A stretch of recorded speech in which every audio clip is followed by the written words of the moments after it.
As soon as I opened the front door that Friday afternoon, I knew that my daughter Aaliyah wasn't at home.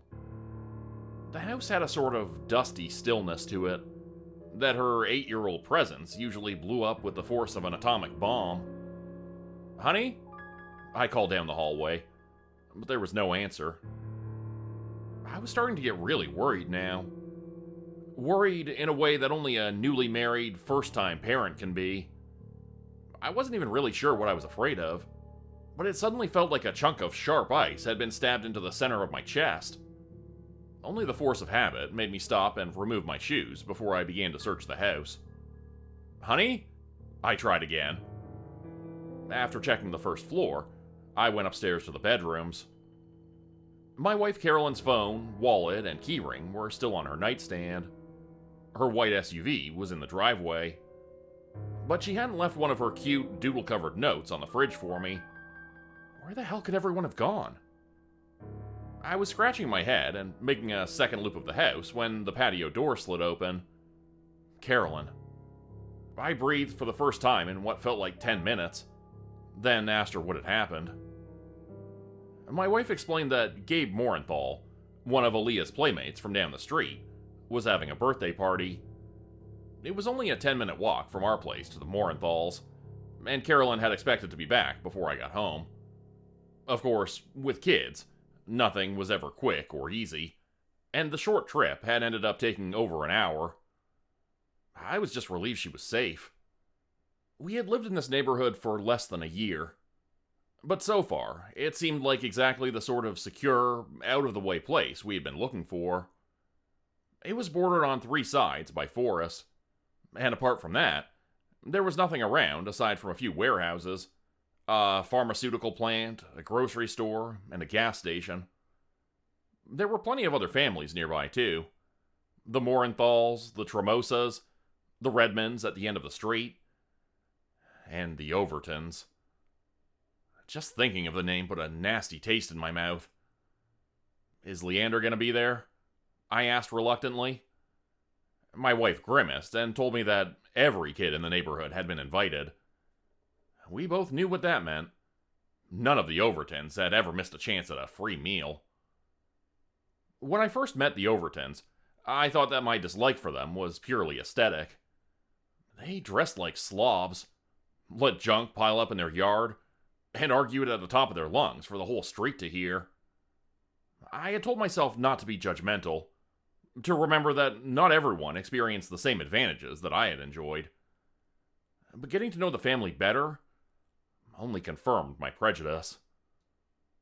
One Sunday morning, I had come downstairs after my shower to find Leander Overton sitting on my kitchen floor, eating strawberry ice cream from the carton with a spoon. Apparently, he and some other children had been playing with Aaliyah in our backyard, when he'd decided to come in and help himself to whatever he wanted from the refrigerator. "This stuff sucks," Leander had shouted, instead of saying hello. "Buy vanilla instead." Then, after Aaliyah had a minor dental surgery later that week, I found her crying on the front porch. Leander had told her that her mouth looked like she'd lost a fight with a pair of pliers. The boy was rude, crude, and had a vocabulary that would make a sailor blush. I would have loved to ban Aaliyah from playing with him completely, but none of the other neighborhood parents were willing to do the same. It seemed that if I wanted Aaliyah to have friends, Leander was the price I would have to pay. "Maybe I'll take a walk over there," I sighed, turning back to my shoes. Carolyn grabbed my arm. I was being a helicopter parent, she warned. And besides, it was the Morenthals, the most thoughtful, well-ordered family on the block. Any birthday party they hosted was sure to be a safe one, with the children closely supervised at all times. My wife's words died in her throat. But only after I looked over my shoulder did I understand why. Smoke was drifting above the trees behind our house, and it was coming from the same area where the Morenthals lived. Moments later, I could smell it as well. A bitter, chemical odor that proved it was no wood fire or out-of-control barbecue. Carolyn and I exchanged a glance and hurried to put on our shoes. As I fumbled with my laces, I dialed Susan Morenthal's number. No answer. Maybe, I told myself, the fire had nothing to do with the kids. But I had to see for myself. Stay here, I told Carolyn. One of us needs to be in the house in case Aaliyah comes home. Or I might need you to get the car. Keep your phone handy. I reassured her with a kiss on the cheek. It'll be all right. It was harder to convince myself. The pillar of smoke that was rising into the evening sky looked even more ominous from the street, and I found myself running rather than walking towards the Morenthals. The sun was setting, but the evening was still humid, and sweat had pooled on my chest by the time I reached the end of the street. In the back of my mind, I was vaguely aware of a thwack, thwack, thwacking sound that reminded me of an axe chopping wood. I wasn't sure, however, until a telephone pole up ahead went down like a felled tree. There was a spark and a boom from its transformer. Then every light in the neighborhood went out at once. The sudden gloom was disturbing, but not as disturbing as what accompanied it. The gleeful, almost maniacal laughter of several young kids. I slowed my pace to a walk, suddenly afraid for reasons I couldn't explain. The windows of the houses on either side of me were all dark and quiet. It was strange, I thought, that no one had come outside to look for the source of the smoke or the outage. Something whizzed past my head. I froze, then barely ducked in time as another object flew my way. A white-hot burst of pain exploded in my knee. The third one had found its mark. It was a rock. "Hey!" I shouted. "Who's throwing stones?" There was no response, and then another barrage of stones zipped my way. I cursed, ducked, and scrambled for cover. From somewhere in the darkness ahead, I heard a childish giggle. I brought a hand to my forehead. It was sticky with blood. Whoever was out there, they had gotten me good. And Aaliyah was out there too. I squinted out from behind the wood fence where I'd taken cover. There was no sign of the stone throwers, but there was still a whole other street between me and the Morenthals. I was just about to get moving again when I heard a hiss from the shadowy porch beside me. "Psst," a gravelly voice hissed. "Get over here and stay down." I could barely make out the shape of an elderly man laying flat on his stomach and beckoning to me. It reminded me of whose house I was crouched in front of. Mr. Laauo's. The old man was known throughout the neighborhood for keeping his home and yard spotless. Under other circumstances, he probably would have been yelling at me to get off his lawn. After one last longing look towards the Morenthal's place, I crawled toward him. I needed to reach Aaliyah as quickly as possible, but there was a chance Mr. Laauo had some information that I might need. He waved me inside, as though he couldn't wait to put a locked door between himself and whatever was happening in our neighborhood. "It's the kids," Mr. Laauo whispered, as soon as I was within earshot. "They've all gone crazy." He explained that he'd been weeding in his garden when he'd first heard the screams from the far end of the street. He had looked up to see a skinny boy with shoulder-length blonde hair walking into his garage. He had yelled at the boy, who I assumed was the Tremosa's son Aiden, to stop. Instead, the long-haired boy grabbed a pair of shears from their hook on the wall and ran at Mr. Laauo, laughing and snapping them together like a giant pair of scissors. The old man must have seen the disbelief on my face, because he pointed to the leg of his perfectly pressed pants. They were hacked and stained with blood in 3 places. "He's still out there," Mr. Laauo warned me, his face pale. "And he's not alone." "I've got to go." I shook my head. "My daughter's out there too." As I sprinted through Mr. Laauo's living room to sneak out through his patio door, the old man shook his head at me. "She might be," he muttered, "but she's not your daughter anymore." The last thing I saw before I left Mr. Laauo was a short silhouette standing outside the frail, breakable glass of his front door. It was holding a pair of garden shears. I jumped off Mr. Laau's balcony and winced as I landed hard on the sloping hill behind. My ankle ached from the fall, but nothing was broken. I hoped. I glanced left and right. The quiet suburban houses were just black shadows against the almost nighttime sky. Glass shattered, and an orange glow appeared at the end of the block. Another house was ablaze.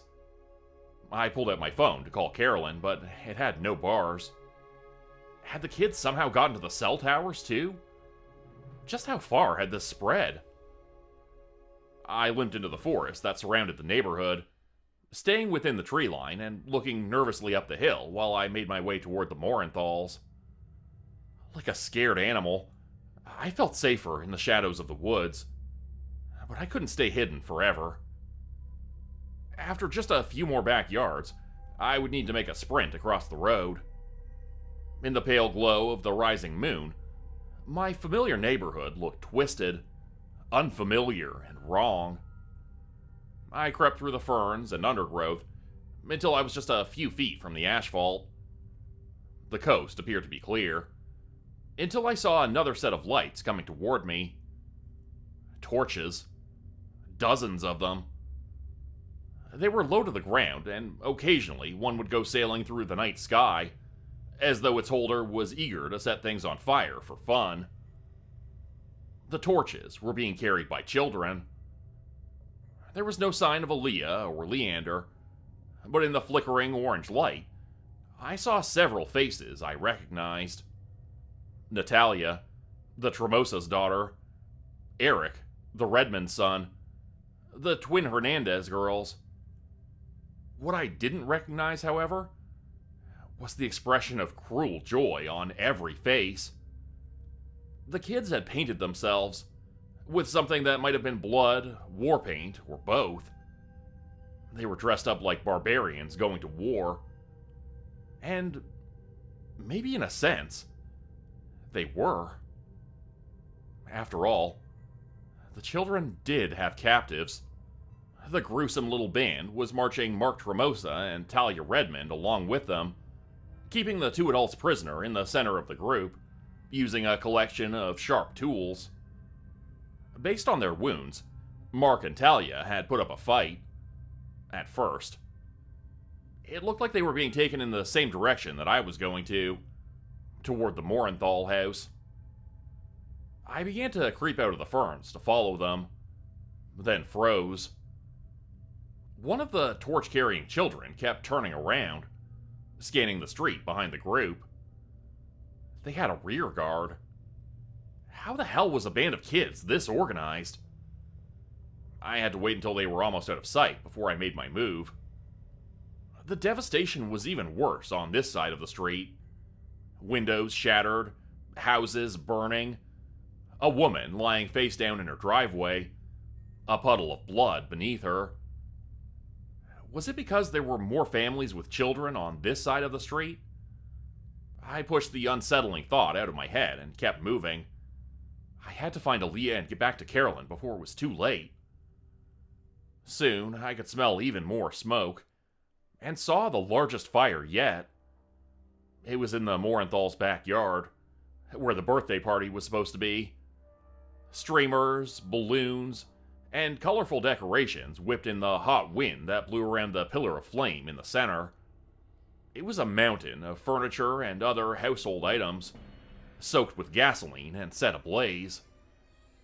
From where I crouched behind the Morenthal's rose bushes, I could see small, dark shapes running up to it, and tossing more fuel onto the blaze. Couch cushions, baskets full of laundry, anything they could get their hands on.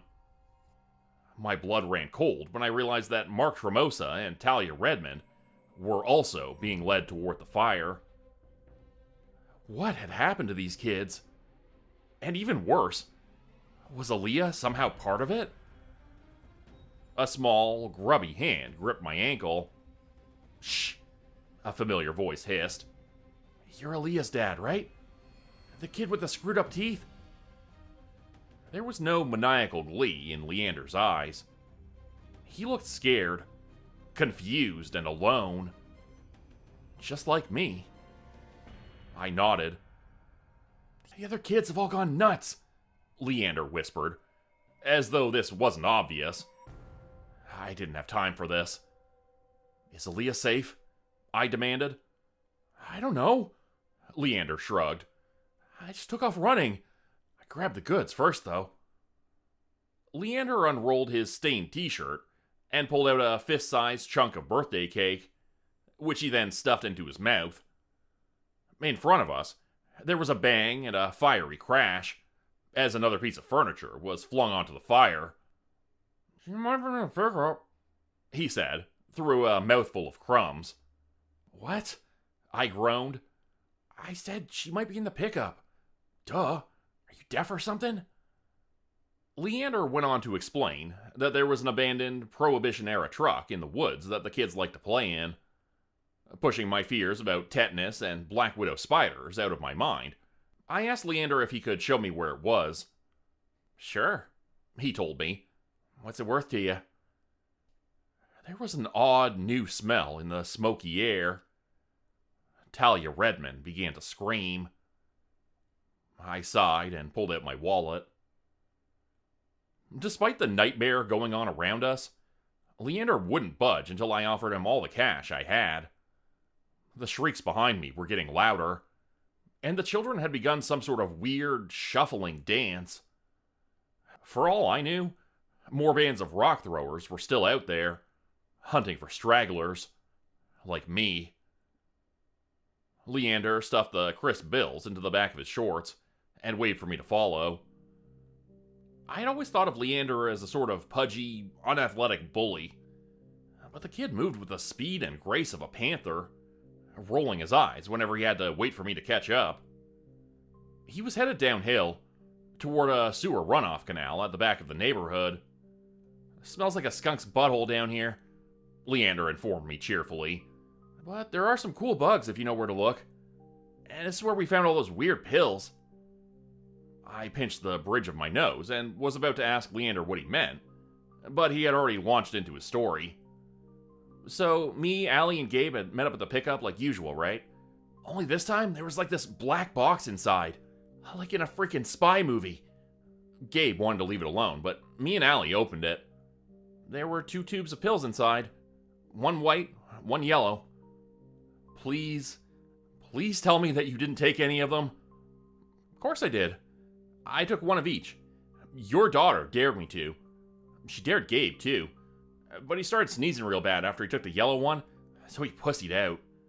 Gabe always pussies out. There wasn't much time to bust his balls about it, though, because this guy in a suit showed up, walking back and forth like he was looking for something. He seemed real mad.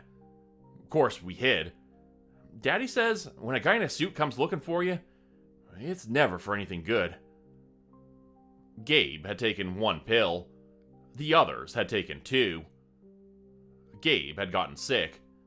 Aaliyah and Leander were fine. Was that what the pills contained then? Some sort of infectious disease and its cure? All of the neighborhood kids had been at Gabe's birthday party. And wasn't a pharmaceutical warehouse located just on the other side of these woods?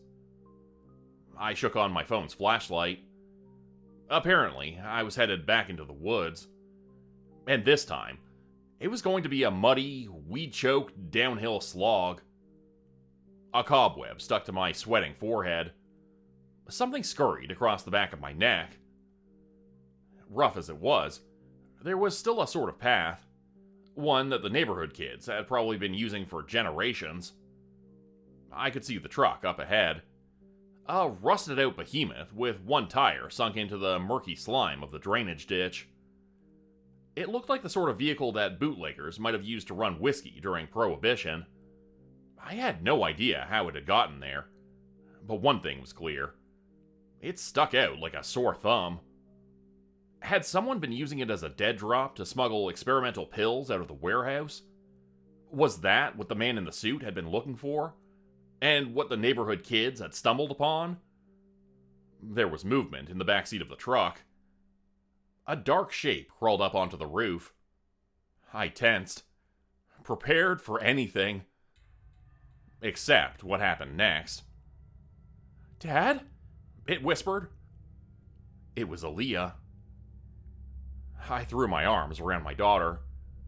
I hadn't realized it, but until that moment, I hadn't really expected to ever see her alive again. "We've got to get out of here," I whispered. "Come on, let's go find your mom." "Hey!"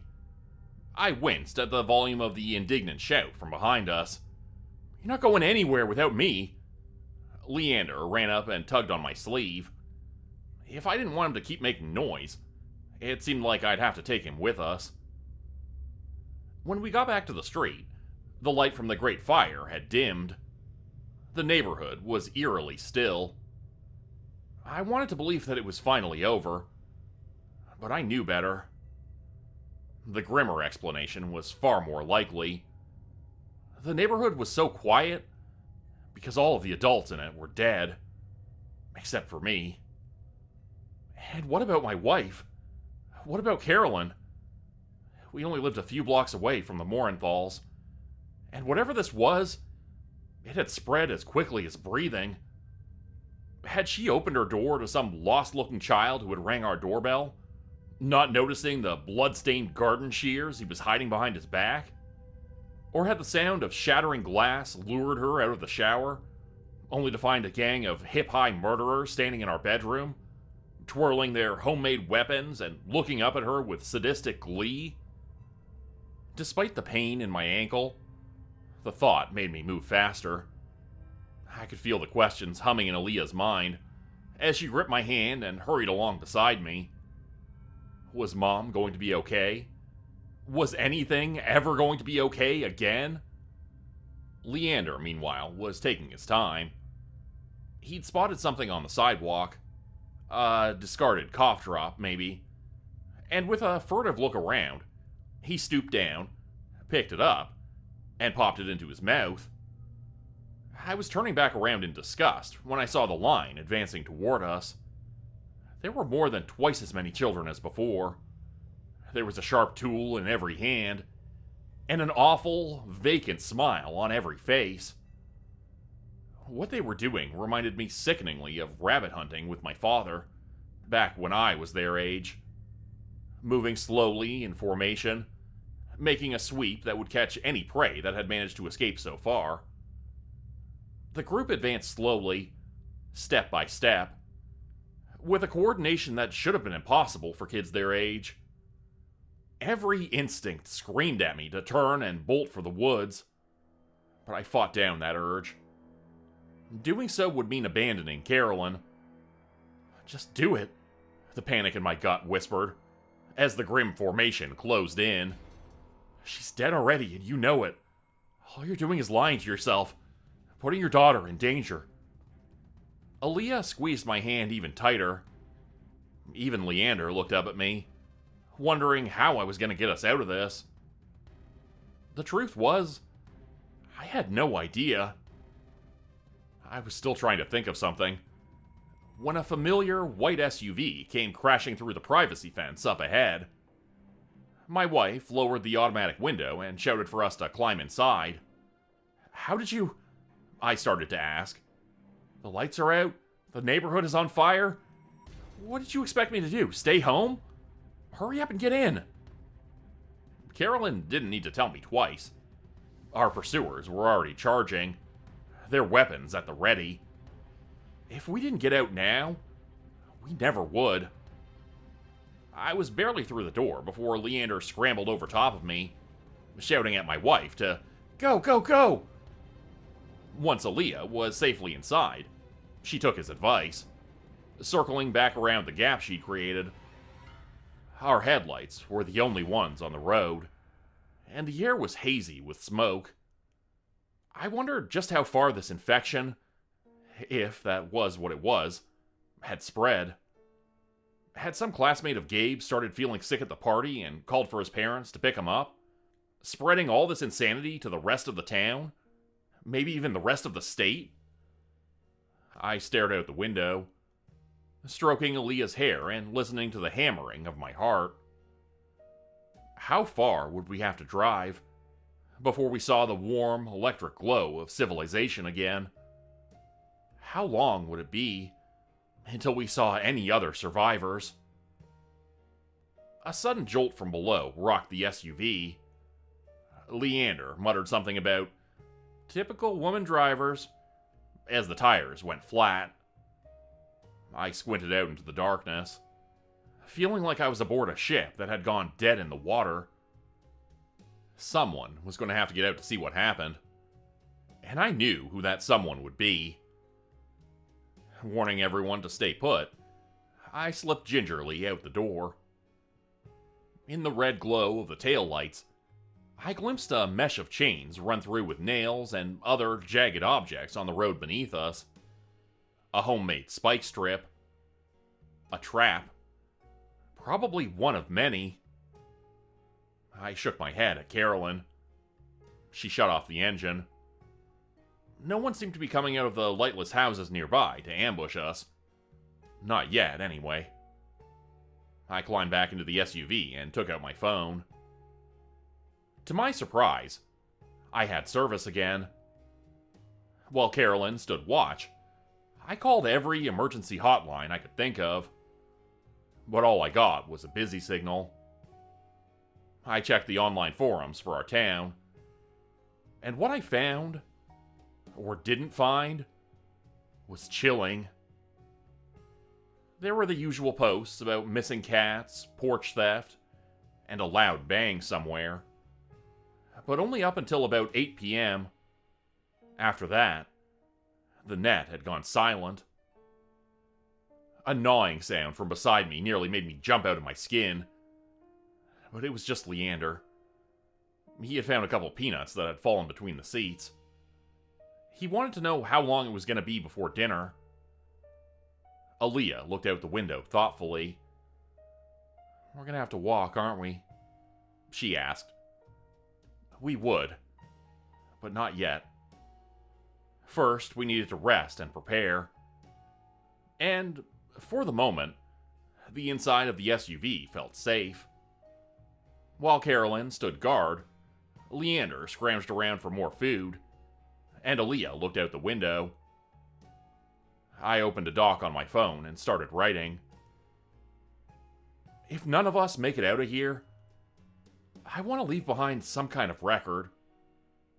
Some evidence of what happened here. But as I prepare our bags and look out the window at the empty night, I can't help but wonder whether anyone will be left alive to read it. Become a channel member today for early access, bonus videos, and special emojis only available to members. Check out the description below or click the join button for more info. If you'd like another way to help support the channel, please consider joining my Patreon page at patreon.com/JordanGroupeHorror. As a patron, you'll get access to bonus videos and content. You'll be credited at the end of every video going forward, and if you decide to stay for 3 months, I'll name a character after you which will be featured in a Hollow's End story. Links to join the Patreon are in the description. Thanks everyone for listening. Please like, subscribe, and comment to help the channel continue to grow. And see you again next time at 4 p.m. Eastern Standard Time. Hope you have a great night.